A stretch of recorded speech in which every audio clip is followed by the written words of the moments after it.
Hello, everyone, and welcome to Plugged In with the Unchargeables. My name is Winslow, and we are here today to discuss asthma. Let me explain the community a little bit first. The Unchargeables is a community of spoonies, which are chronically ill people with various disabilities and illnesses that still try to make the best out of life. We're on Facebook, Instagram, Twitter, Pinterest, basically any place that you could need support, we are there. So today I have Megan with us. She is an asthma sufferer as well. So I'm going to turn it over to her. Hi, my name's Megan. As Winslow said, I've got asthma. I'm 27 years old, and I've had asthma for 27 years. I've had it my entire life. It's something that you deal with every day, and having it your entire life, you don't really feel like you're sick.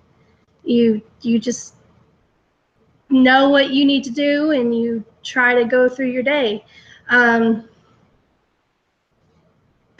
to you, Winslow.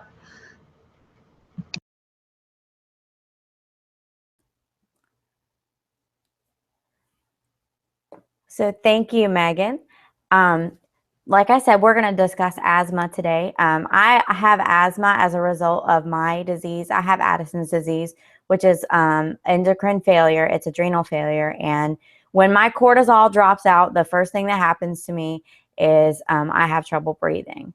So asthma is a scary thing. It's inflammation in your lungs, and it can cause a lot of issues, and it can make a lot of activities throughout the day difficult. I know there are different levels of asthma, but we're going to discuss some treatments today. And our first question is triggers. So I know what my triggers are. I have seasonal allergies. So if I'm around a lot of pollen or a lot of things like that, that will trigger me. Strong perfume, things like that, those definitely will send me into an asthma flare. I have exercise-induced asthma, so that's kind of fun. So you have to moderate that a little bit. So Megan, what are your triggers? Thanks. I've actually got a lot of the same triggers, the perfumes and fragrances, seasonal allergies. I have an abundance of environmental allergies. I can get it from being too cold, too hot, from anxiety, getting stressed out. There's so many different things that can cause it. And there's things that I'm still finding, even though I've had asthma for so long, that could be a trigger that could cause an asthma attack. Thanks. Okay, so second question. We know what triggers it, what helps it. With me, I have found that there's a supplement that is called glutathione. It smells terrible, it's disgusting, but it really helps my asthma. There's my medicine alarm, isn't that nice? It really helps my asthma. It's called glutathione. It's a liver enzyme. Like I said, I'm not a medical doctor. Don't do anything without your doctor prescribing it or mentioning to him. But that's something that definitely helped me. I had never heard of it.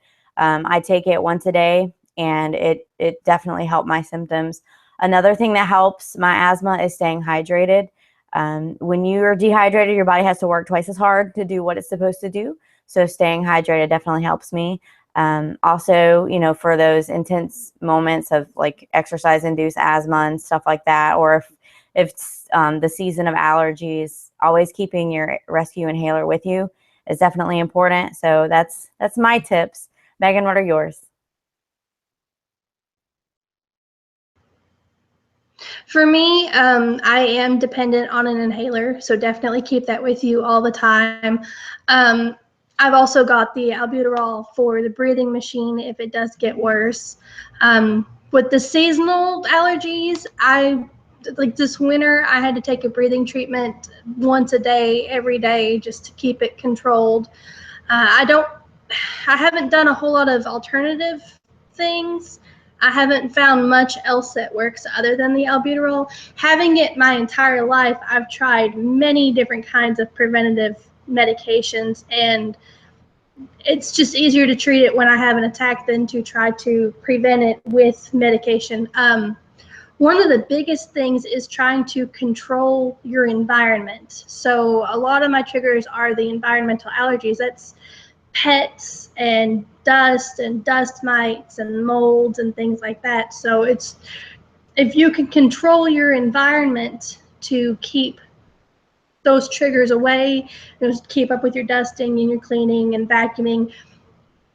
Don't have carpet. Sorry if anybody gets offended about not having carpet, but that's a big thing. Just being able to control these things, it helps long run. That's basically all I do for mine.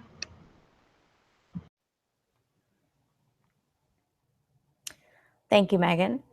So I hope that some of these tips have helped you. If you have any tips on asthma or anything you'd like to discuss, feel free to add them in the comments. Thank you for tuning in, and we'll see you next week.